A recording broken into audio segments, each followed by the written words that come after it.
So I think the primary cause of this bout of price increases starts with COVID.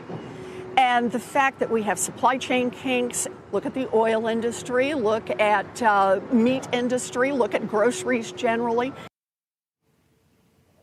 You hear that? This time, it's COVID, corporate greed, anything except, the Democrats' own policy, right? Because, this time, they control the White House, the Senate, and the House of Representatives, at least according to Elizabeth Warren there. But in reality, they're the ones blocking all of these legislative measures that would have gotten us back to energy independence again.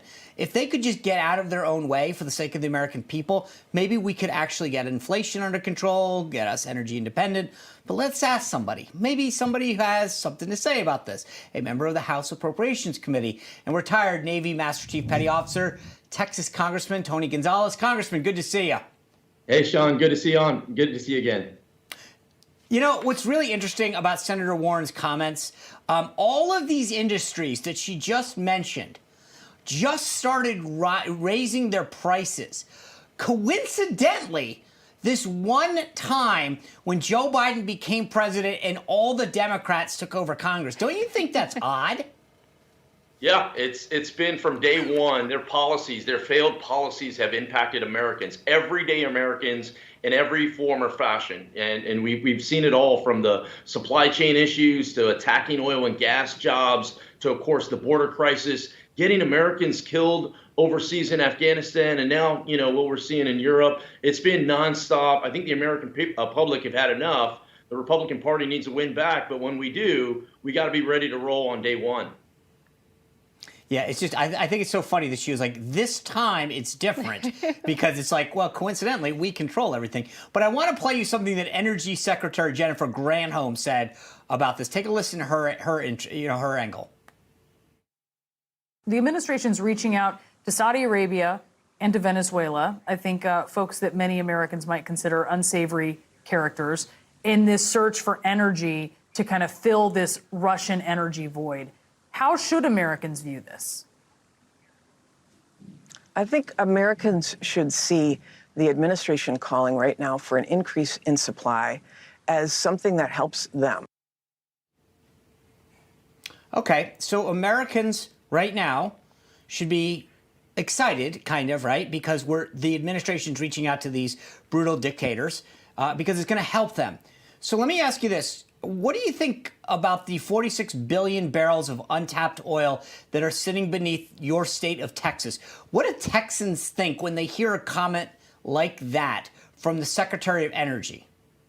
It's so out of touch. It's so out of touch with Texans in general. And what they don't realize is those oil and gas jobs impact the entire community, right? From the washateria to the restaurants to the RV parks, the entire town, the entire region is impacted by that. Not to mention the Americans, the larger, the United States is impacted by that. We should not be buying oil from any other country, especially not Russia and Iran and these other areas. We should be producing our own, because like you mentioned, we have those resources. The facts are this administration has issued 0 leases on offshore. Not to mention all the oil and resources we have on land. We also have a lot of resources in our waterways that are there as well. This administration is telling you one thing and they're doing another.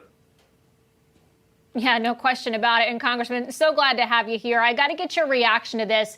Transportation Secretary Pete Buttigieg, he was asked what people can do if they can no longer afford to drive to work. And here is his genius solution. Listen to this. Well, we do have a lot of capacity in public transit, and that's something that I hope becomes a means of choice alongside driving, that people have good options and good affordable options to get to where they need to be.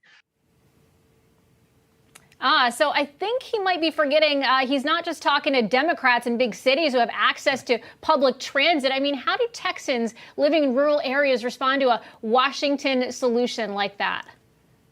Democrats are completely out of touch. The Democratic Party has become the party of the elitists. Having an electric vehicle is a party of the elitists. They don't realize that hardworking Americans, blue-collar working Americans, are now Republicans. You're seeing it all across Texas. You're seeing it all across the United States, in the Hispanic community in particular. This is about them. This is about making sure that Americans have the ability to go out and earn an honest day wage. I had the opportunity to, in a hearing, ask Buttigieg about that. My district is larger than 30 states. And I have a large rural community. And I asked him, I go, look, a lot of my constituents get their livelihood through agriculture, and they can't haul hay using a Tesla or haul cattle or other things. What would you say to them? And the answer I got was essentially they need to get on board with the world is changing and EVs are the future. I mean, it's just completely out of touch with most of America. What I'm seeing is this divide